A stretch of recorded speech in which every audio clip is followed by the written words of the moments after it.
All Boom. right. Welcome back to the Cooldown Lap, episode 4, with your host, Jog and Dr. Garrett, let's go. Welcome Dr. back, Garrett. everybody. Dr. Garrett, you're not in your doctor clothes like last time. Not my doctor close. We're back home. No more late night Friday podcasts after work.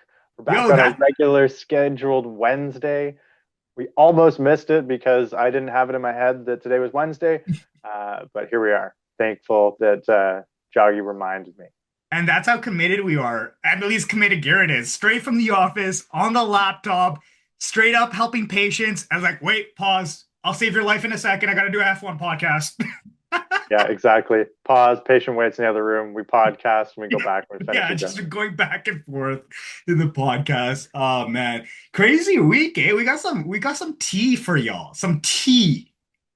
It's a day about tea. There's less development since we talked last on Friday, but there's some tea. There's some tea, which is exciting. The biggest tea is Jog Paul came first place in the iRacing. So everybody, round of applause for Jog Paul for finishing first place and getting out of the rookies and license D. Thank you so much. Thank you. Thank you. Thank you. Give him like 6 weeks, and you'll see him driving for Aston Martin once they bin Lance Stroll. Uh, No, they wouldn't do that to my boy Lance. Come on. Like, as much as I would take his spot, like replace one Canadian with another Canadian. that's a Canadian car. It's a Canadian team. We need that spot to go to a Canadian. It just has to be. And it might Get just be yourself me. in the game. Get yourself in Yeah. the game. Yeah. Got to lose about 14 inches through the shoulders to fit in one of those cars, but Bro, I gotta lose like 100 pounds, man. Being a bodybuilder and an F1 driver does not make any sense. And I don't know if you saw who was it, the strong Eddie Hall? Was it Eddie Hall that tried to fit in the car? oh, I think you're right. He looked like Yeah. a sausage trying to fit into a Oh my beer God, like can. he struggled to get in the car. I forgot it was like a Williams car. And Looked like a muffin top sticking out the top of it. I know it was so funny to see them trying to fit into the car. I wonder if I can find it. Yeah, the world's strongest brothers. They were the ones that were trying to fit into the car, and I actually got it right here. Can you see that? It's coming up. Yeah, yeah, Dude, look at this. He's making the car look tiny. yeah. Those are some big dudes trying to fit into a small spot. Holy crap. Oh my God. Look, the shoulders do not fit. No, no. But they do not. That's what you'd look like. And try to drive with your arms crossed like that. Oh my God. That is crazy. Keeping in mind, I'm not that big, guys. I'm a short, big dude, not a big, tall, big dude like them. But we'll see. We'll see. That wasn't even the tea we thought we were going to talk about today, but that I know. divulged quickly on a tangent, which is great. It just happens. It just happens. But they are in the car that we're gonna bring up eventually. We might talk about, such as right now. Yeah, Talk we're going about to talk about Williams. we'll talk We're about going to Willie. talk about Kimmy K and Lewis. We're going to talk about Ooh, Adrian Newey today. We're going to see what else we get into after that. But let's talk about Williams. They finally dropped the livery. About the same time they took the car through its final tests. We I haven't seen it on know. the track yet, but we're at least finally seeing it rendered. What do you think? What do you think about the car? Like, honestly, I like it. It's not bad. It's not bad. The wheels are funky. The wheels are funky. Is Well, it's supposed to be one of their sponsors. I thought it was cool because it's got a roulette wheel. Do you see that one that? of the sponsors? Yeah, it's Jackpot City and it's a roulette wheel. I thought that was so Oh, creative. okay. That makes more sense. And then when it drives, you're going to see those spinning. It'll look like a roulette wheel spinning. Yeah, it's like it's like this is the way I feel like sponsorships should be handled. Like the Duracell logo, the roulette wheel. Like it's not just slapping a HP logo and changing the half the car white. Like it's so Yeah. integrated and so creative. Like, The Duracell logo has always looked awesome on that car. Like they could oh, not have picked a more perfect spot to put that. that spot, yeah. I mean that is absolutely the perfect I would say marketing, and that logo being displayed actually creates so much buzz for it. So like as Duracell, you must be so happy that they pulled it off and everyone's talking about it. 100%. No, that car looks good. I It took a couple seconds to grow on me, but it looks good. I like it. Yeah. The more I look at it, the more I like it. I like the more colors. Like I know blues are a thing, and it's like it was too blue where it wasn't like as much contrasting colors, but the white and even the Barclays like light blue, like it just flows all really well. And even And they even the taper it up the back wing. yeah, and Good. sorry, you can see the back wing as well. I don't know if they have it. Yeah, right there. You know what I mean? It's all there, and Yeah. honestly, the Duracell logo is probably the one thing that should stick out like a sore thumb, but it just looks so good. It flows. It flows. What do you Yeah, think? Is it just a fancy livery to throw us off the fact that they're 10 weeks late for game time, or what do you think? that's a really solid point, Garrett. Honestly, delivery aside, I don't know how much delivery weighs, but they got some work to do. I don't know how They much got that some paint weight to strip weighs. off it. That's what they think they're going to bring, and it'll be just black carbon fiber on day one. Like, how do you justify losing, I think, 30 kilograms overweight? That is a lot. And apparently Alpine was one of those teams that was extremely overweight last year, and you could see how they performed. Yeah. I mean, there's no getting over extra weight on the car. No, There's and no way you can arrow your way through, car obesity. There's no way. you know what's so funny? We were just talking about that. Like they need to get on a GLP-1. They They they need some Carzempic is what they need. Ozempic for sure. Oh my God. Yes. The doctor, please prescribe him some Ozempic and help him out. I'll be calling James Vowles to get it set up for Williams tomorrow if I can. Yeah. How do you think they compare to the other midfield liveries so far? Like I guess we got the V carb, we got the Haas, we got the Alpine. They look Um crisp, man. The more I look at it, it grows on me. It grows on me. The Haas look really good. For me, jury's still out on the V carb. I got to see it moving a little bit quicker to decide if I like it. But that one still, I don't think ever really grew on me as much as some of the other ones did. So yeah. I think Williams got a good looking car. I think it's gonna be a slow car, but it's a good looking car. I mean, it looks kind of slow. I don't know why. The rendering just looks blocky to me. Like the Haas, like from the side, just looks like a rocket ship. This is my personal judgment. I know nothing about cars. I'm just I was gonna judging it say based off of how it you know looks. that all these cars are gonna change once they like put them on track, right? 100%, 100%. At least they use a faster, like looking render. You know, it's not even the real car. Just make it look fast. God, intimidate the other team a little bit, Williams. We know you're nice, but don't be too nice. Exactly. Far too Canadian of them. Yeah, yeah, but no, I definitely do still like the Haas. I think the Haas would be like one of the top tier liveries in the midfield at least. Yeah. But I mean, like when it comes down to the overall liveries, I gotta give it to Aston Martin. I haven't seen it yet, but no, I'm kidding. I The, think the Red Bull is definitely the top gun for me. yeah. I like the Red Bull, and I think, well, if you call it midfield, we don't know where they're going to drop yet. But the Audi, man, I think the Audi looks crisp, even though it still looks like the printer that ran out of ink. It looks crisp still. The Germans knocked it out of the park. Yeah, for sure. It does look really good. I just like how clean it is, but like you said, I think you mentioned that they're gonna probably slap a bunch of sponsors on there before we get to that point. So we'll see how They the might. sponsorship. They're either going to slap some sponsors, or they're just going to say, "Hey, we're Audi. We don't need anybody." We'll see. Which in That itself would is a be statement. In itself is that a statement. that is a big boy move, if I would say. No sponsors and just going in. We're Audi. We got the money. But I mean, eventually they will get a lot of sponsors. Any new Have team, to. if you look at before and after, it's a big change, right? They have to. Actually, where was it? I don't know if I have it here, but like Williams was showing one of their first race suits and their current race suits, and like how like empty the first race suits were, and there was just like a white, I guess, a race suit, and Yeah. now they're just like covered in sponsors. Like Williams is obviously a very popular team for marketing, and they're looking good with all the sponsors on their car as well and on their race suits. Brings tech. Tech brings improvement. Improvement brings a fast car. Well, we'll see about that. About that. Uh, the other shocking thing, though, the other T we got to talk about Kim Kardashian and Lewis Hamilton. Bro, what is Out of happening in left the world? field. Out of left field. Oh my God. Like, honestly, I saw this news and I just literally skipped it. I'm That was like, AI. That was fake news. it had to be like, tell me which person sees that first thing in the morning. Obviously, we're out here in Canada, Vancouver. We get news a little bit later than all you guys, but like, you see that and you're like, this is real. This is legit. This Yeah. seems Wasn't on my legitimate. bingo card. No, for Wasn't on my sure. bingo card. It was on nobody's bingo card, bro. No one's. How'd it go down?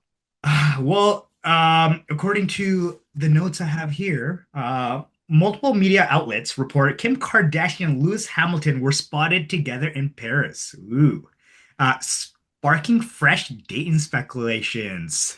I don't know why I'm talking like that. Why am I saying this like this? I could never. Sipping too much of the tea.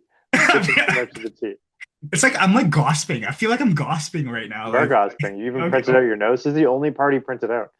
yeah, Like I talk all technicalities and like no notes. Like I'll just talk them off my brain. But like when it comes to tea. Lewis, like T, Gossip Girl jog Paul.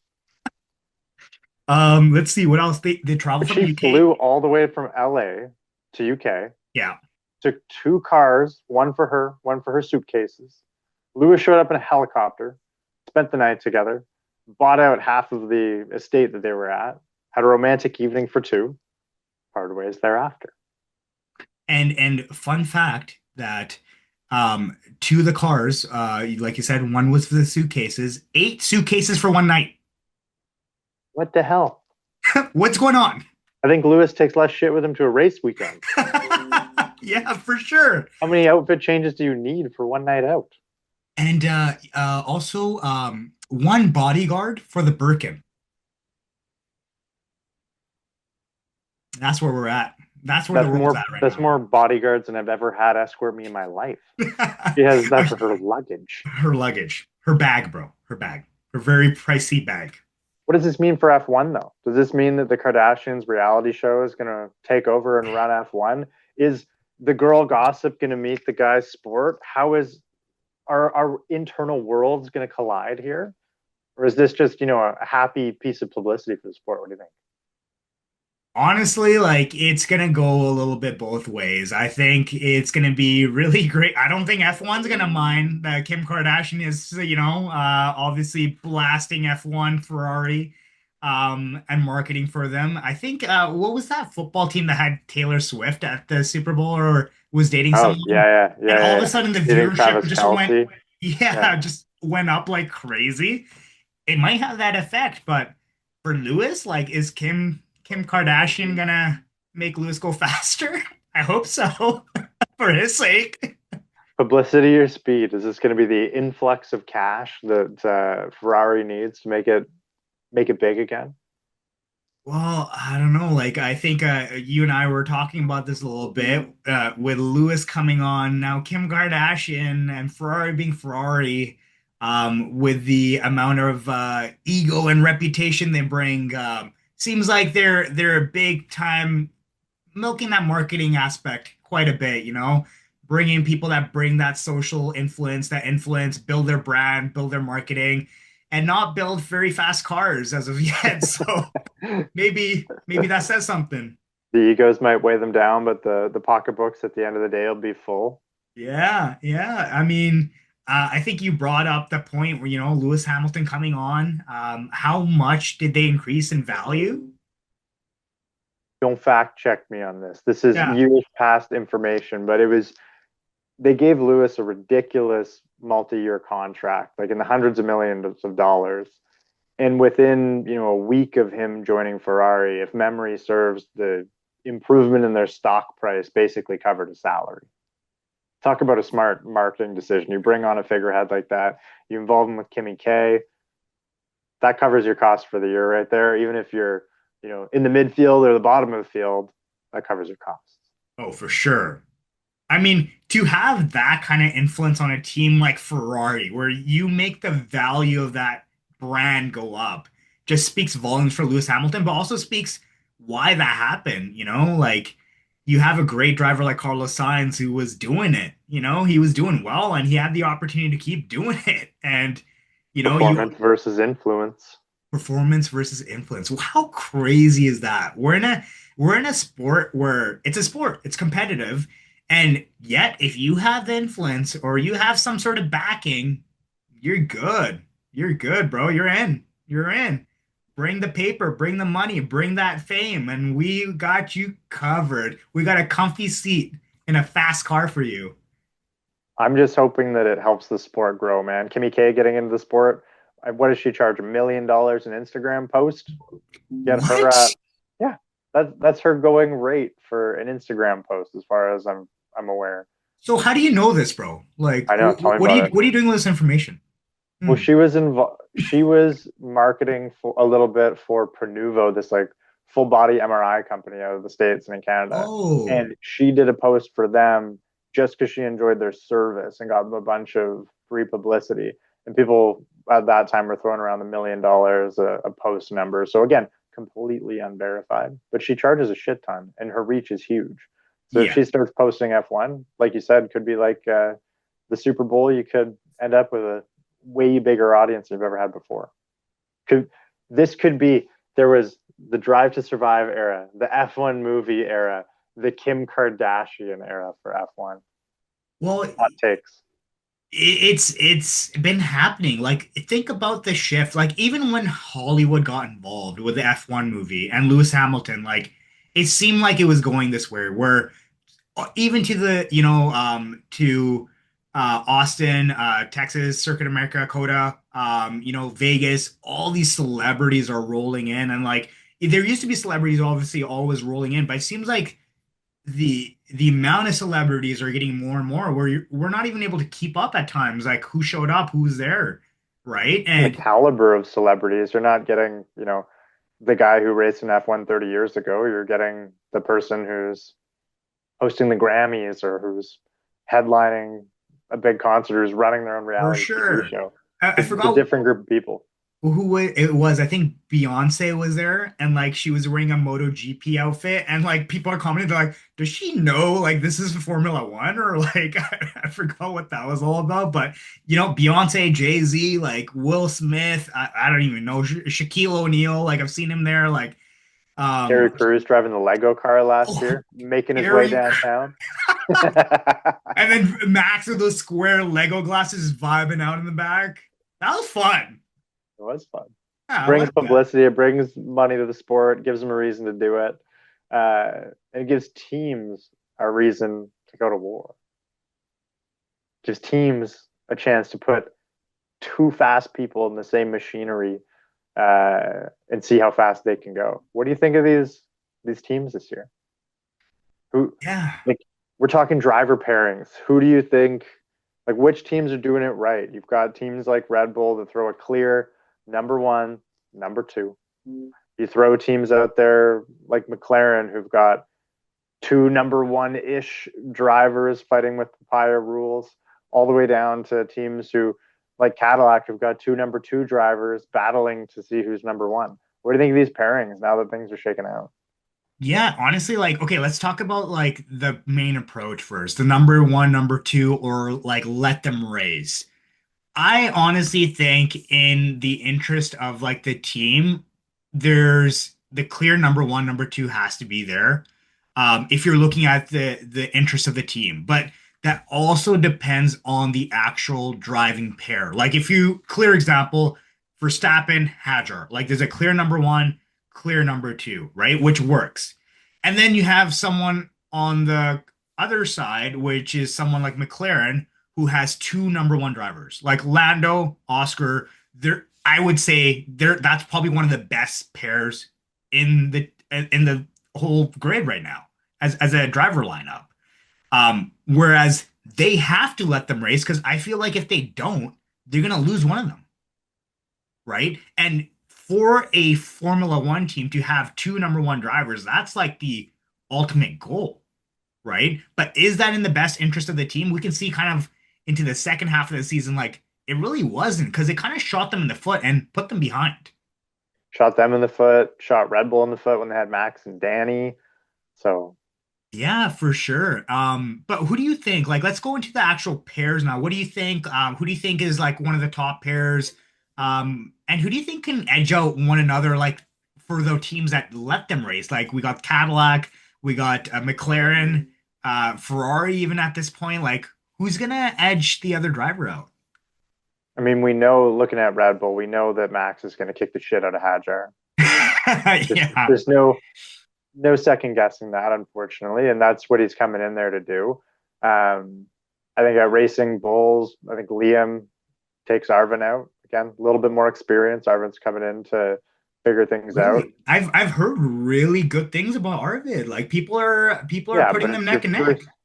You can put them neck and neck, but there is some amount of experience. Arvid's never been truly tested at an F1 level.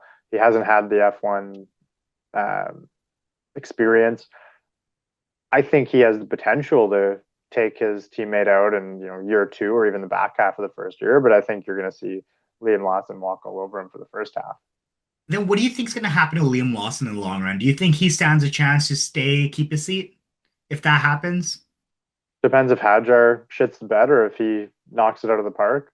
If Hadjar does a good job as Max's rear gunner and puts some points on the board, yeah, I think Liam's going to have a hard road forward. There's not a space for him. I think he'll probably end up at another team, much like Carlos did.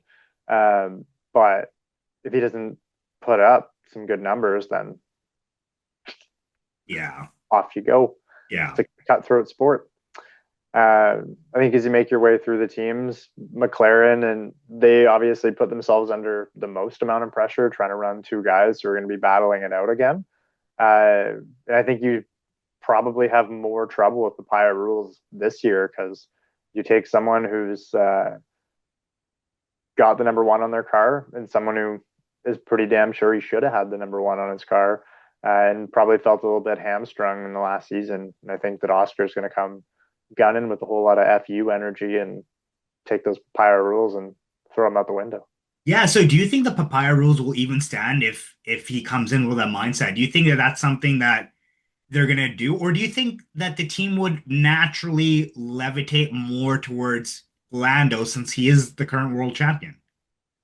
The team might, but I Yeah. think that Oscar's manager would be crazy not to tell him go put your buddy in the wall or go make a statement if you want to keep your job.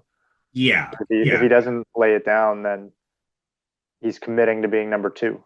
He's going to get filtered out.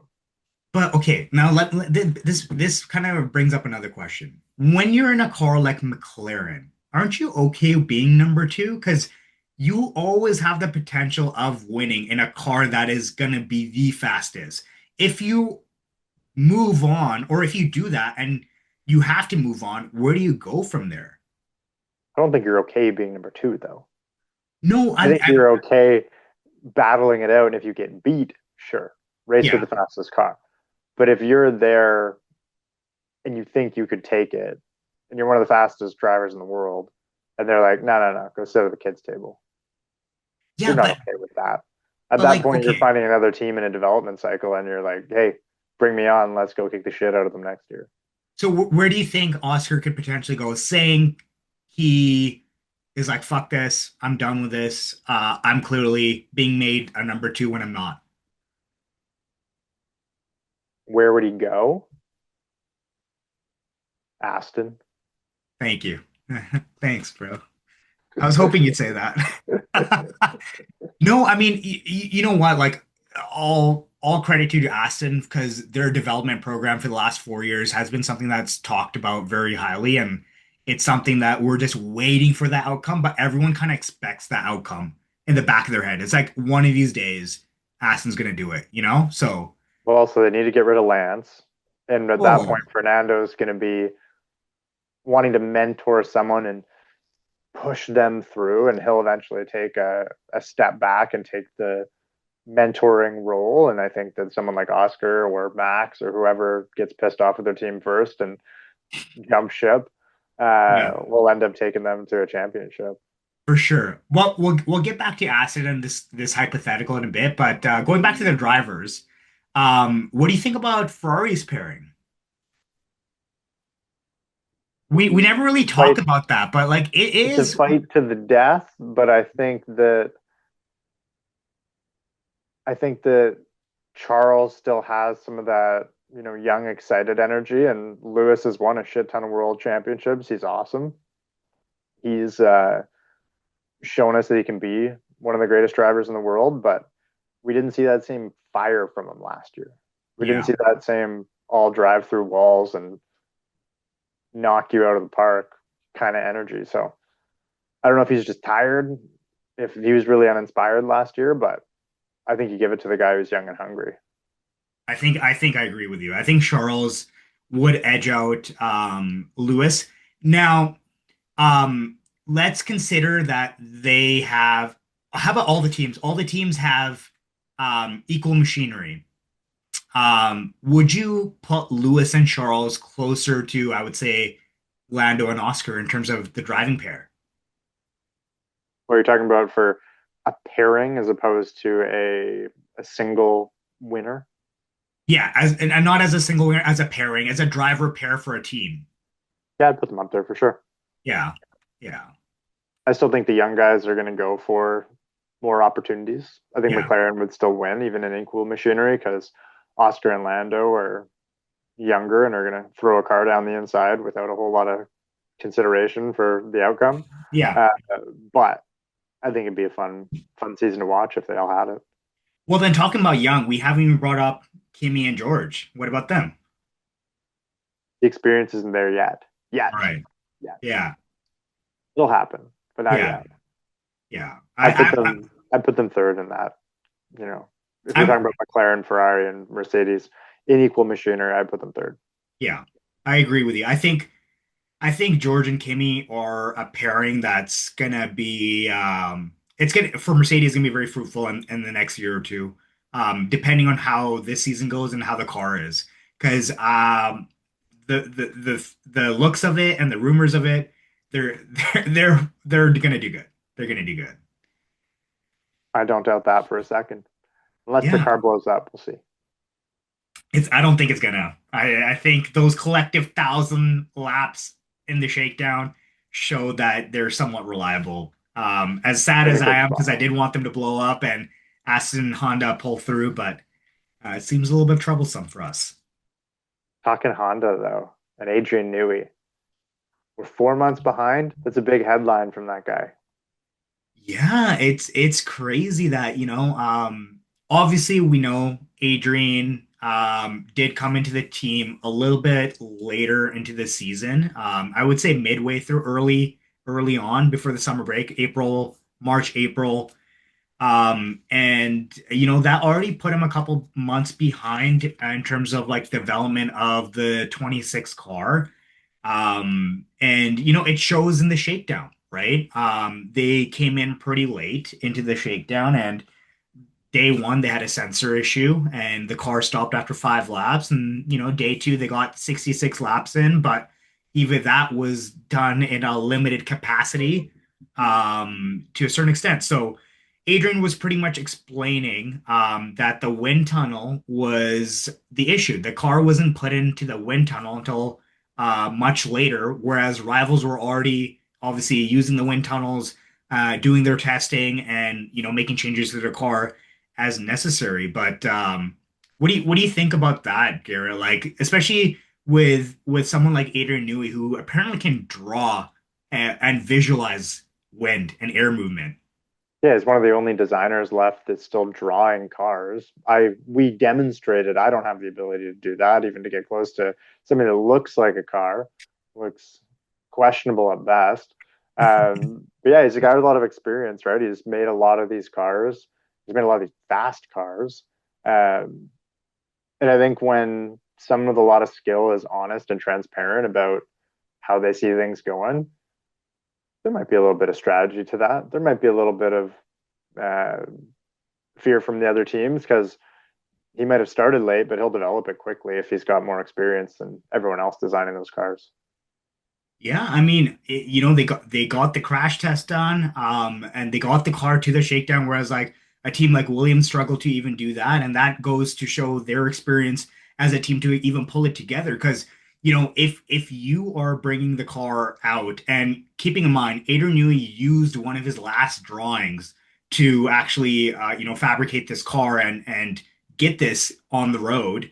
It just goes to show that they were in a pinch, obviously compressed on time, and they still pulled it together and got something going. So, another big kind of hint from Adrian is that this car is going to be nowhere near the car they're going to be testing in Bahrain, which says a lot. Like, it's like, what are they doing? Like, what are they shaking? Like, obviously, they're testing out the Honda engine, and I know it's more for mechanical purposes, but the car itself caused a lot of, a big stir up. And like, people are like looking at the car, wondering what's going on. So, do you think that's strategy or are they keeping things behind closed doors, and bringing something else out, throwing people off with saying we're 4 months behind, or do you think they know what they're doing and they're gonna nail it? I think it speaks to the speed about that they're going to develop that car at, right? Again, you got someone who's experienced. They're trying to build a car quickly and trying to adapt on the fly to new regulations. And I think that experience is going to, you know, go a long way for that. I don't think they're going to have a bait and switch. Not going to show up to the shakedown with a car that looks like a TIE fighter and show up to the testing with a car that looks like a boat. They're not going to do a complete 180. Yeah. But I think it speaking to development and that they have big plans for it and that they've got upgrades coming already, which if they're not happy with it now, they'll have a new direction to go with it pretty damn soon. For sure. And I mean, you got to give it to the looks of the car. That Aston Martin in the shakedown just looks so beautiful. It looks sexy. And those are some words of George Russell, who also said that car looked great. I think he even used the term sexy. Like, he's like, that car looks sexy. But, obviously, how sexy a car looks doesn't dictate how fast it goes around track. Big words. But I beg to differ. I think a sexy, sleek car goes faster. That's just my personal engineering, which is why I'm a podcast host with my friend that we do for fun and not an engineer, Not an aerodynamic engineer. aerodynamic engineer. Yeah, No, that's I'm not. the new side hustle. We'll go into aerodynamics next. I hear they make good money. Yeah, I heard Adrian Newey makes a lot of money, but I mean, we're unfortunately not airbenders like Adrian Newey that can draw out how wind moves around a car. It's I've crazy. yet to embrace my inner avatar and get into airbending. It's Yeah, not a skill I have. But I think when you have someone like Adrian saying it's an aggressive change, not because he thinks it's aggressive, but because it's using features that no other team has or no other team's tried before. I think that's a warning and a bit of a mic drop. Hopefully, it's a successful one. It'll certainly either be a developmental mind fuck or a complete fall on their face. We'll see. well, honestly, the car itself looked like talking about aggressive. It looked aggressive. Like, I think that was the highlight of the car was just like aggressive, and it just had a fast look about it. Obviously, that will really be decided at Bahrain and, how fast it's actually capable of going. And really hope that the aerodynamics advantage of Adrian Newey gives them that edge that they need, because they got to keep up with that Mercedes that has that little bit more going to it. And it might just be the downforce and the aero that gives it that edge. We are talking about, margins that are big in terms of F1. When a car is rumored to be half a second or like 400th of a second faster than other cars, that's like game changer. Yeah, that's the difference between a lap at the end of the race. Exactly. So, we'll have to see what this does for Aston and what Adrian Newey can pull through. It's definitely a project, and we're gonna see what the developments are gonna be for that car in the next few years. Because, one of the rumors being Charles Leclerc's given 4 races, right? I don't know if you remember that. No, Yeah. So no, bring it back. yeah, so Charles Leclerc, it was actually it's a rumor that it was in talks with Aston Martin, and is gonna wait to see how the first four races of 2026 goes to decide whether he wants to join on in 27 or not. Right. So that was again speculation, rumor. Don't quote me on this. This was talked about a little while ago. He did kind of talk about it and obviously talked about how he wants to stay with Ferrari and crush those rumors. But I mean, how many times have we seen that happen in F1? Like when there's a rumor, it usually stems from some truth or something. Yeah. Um, but that's what we heard on the interweb not too long ago. And as we know, the interweb teaches us everything we need to know. It's our F1 Bible, if you will, our Yeah, F1 yeah. version of TMZ. Oh, 100%. Our F1 version of TMZ for sure. Is the F1 troll page, which we love so much, and we always send memes of back and forth. All of our F1 memes. Some of them are so good. We love going through those as well. We love a good meme. Yeah.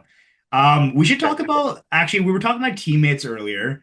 I didn't want to talk to you as a Red Bull fan about some of the teammates Verstappen has had, and now that he's coming up with a new, obviously coming up to a new teammate, what's worked in the past, what hasn't worked in the past, who's done well, who hasn't done well. Obviously, keeping up with Max it's a challenge. It's been a challenge. Yeah, it's a challenge. And it's this fucking scary seat to take, right? You go into a team who recently has been dominant, and they put a lot of pressure on you. They're a team who, you have one bad day and your head's on the chopping block. It's not a team that you can go and drive at for 6 years while you develop your style. It's a team that they want you showing up at and putting yourself quarter of a second behind them every lap. And it's a big kick in the ego when you go out and you drive your best lap and they tell you, yeah, Max did that much faster than you. And you go look at the data and they're always doing it this way or that way. He's making this change. And you try to emulate the setup and it doesn't match your style and you spin out and hit the wall.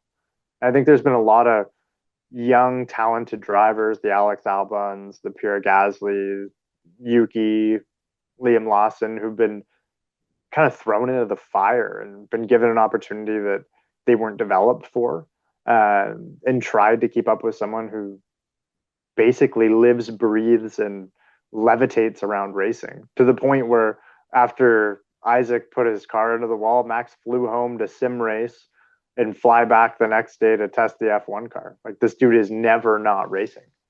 Oh, who does that? Oh, you need a couple more days with the car? Okay, I'm gonna go race some more and I'll be back. I'm going to fly halfway across the world, go and play video games, do some sim racing, and then I'll fly right back and drive the car.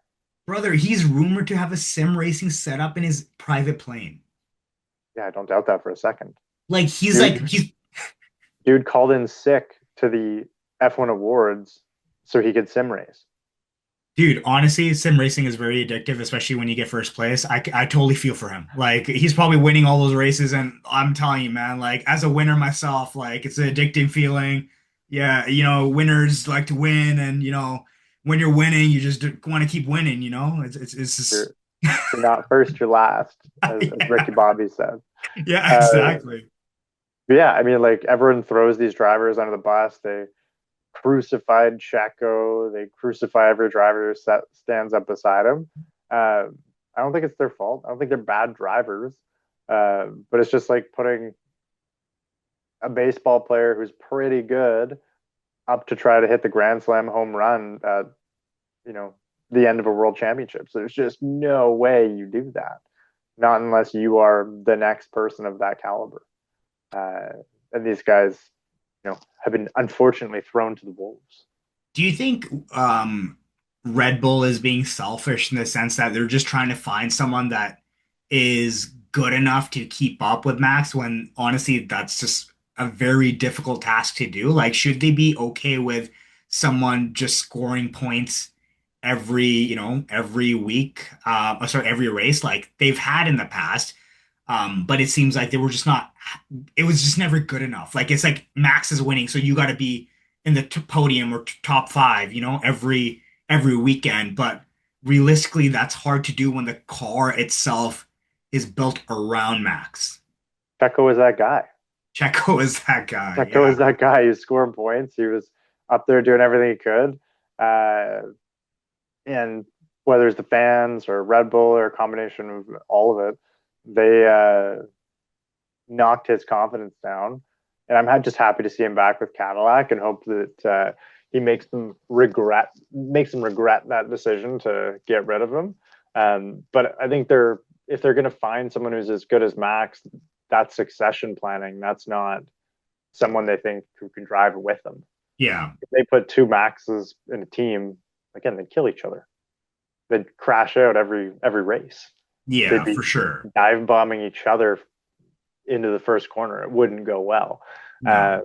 And you can't find, a number two as strong as Oscar, put him in Red Bull because again, he's gonna be tired of it. He's gonna want to be number one. Yeah. Yeah. So No, I that think makes there's opportunity for people there, but it's like getting called up to the major leagues to try to hit the grand slam. You're stepping into the fucking lion's den. yeah, for sure. For sure. How do you think Hadler's going to do this year then? I mean, he's already had a totally different attitude from all the other guys, right? Yeah. He's like, I just want to go and learn. I'm Yeah. not there to try to put myself up beside Max. I'm there to learn. Um, so I think if you keep your head on your shoulders and are there just to improve yourself as a driver and to learn the car and learn from him instead of trying to beat him, uh, that's at least going to give you a fighting chance. Well, I mean, we know he has really good relationships with rookies, and he's like he has a obviously a soft spot for them, and he loves teaching and obviously being in that light of racing, where he is a true race car driver. He just loves racing and everything about race cars. Yeah. Gunter Steiner actually mentioned this that I think the approach a lot of drivers take when they go into Red Bull is I gotta beat Max Verstappen, There's which no is way like of doing that. it's just like you can't.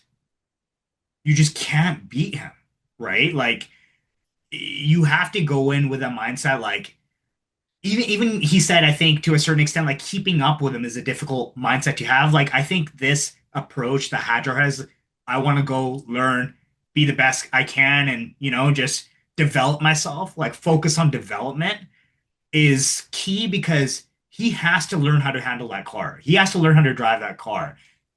That car is apparently day and night to a V car, which is supposed to be easier to drive, easier to handle, right? So Well, we'll see this year. Totally different car, but that is, historically, yeah, yeah, historically, yeah.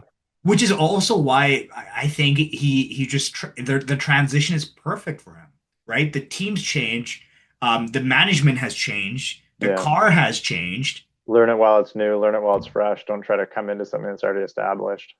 and there's something about the Red Bull mentality that is like more like chill. And they're nicer. Like, dude, Max is so zen. Laurent Just Mekies just seems nice. Like, just wait till it's like a 3 point fight again, and you'll see a very different side of that team come out. oh, 100. I hope so. I hope so. I thought they would pull more stuff in Abu Dhabi than they did. So We'll see. We'll see. we'll There's see. a lot to be excited for in 2026, and that's part of it. Man, I am so excited. I think I was telling Gary, I'm like, dude, I was driving to work and it just hit me. I'm like, we're gonna be watching races soon. Like, I can't wait. It's like 2 months. I was booking a patient for March 6th, and I was like, oh, that's like months away. And then I was like, oh, no, shit, that's really, really soon. It's soon, And man. the Time same thing flies. happened with the season match sneaking up on us. I can't wait. And you know what? Next podcast is gonna be a little bit more exciting because we have I guess Aston Martin's livery coming out. Yeah, We got McLaren livery coming out. officially. Um, we got what else do we got? Oh, next week is gonna be testing. Is it already? I believe so. It's not this weekend, but the 13th, 14th, Valentine's. They're giving us some love. F1 is loving us. Nice. That's what we're here for. That's what we're here for. Yeah. And honestly, Gary, I think on that we've kind of nailed all our topics for today. Beautiful. Then let's not drag it on. Let's let all these beautiful people get back to what they're doing, and 100%. we'll catch them on the next one. Thanks We'll for catch tuning in to the Cooldown Lap podcast, you guys. and we'll chat with you next week. Chat with you guys next week.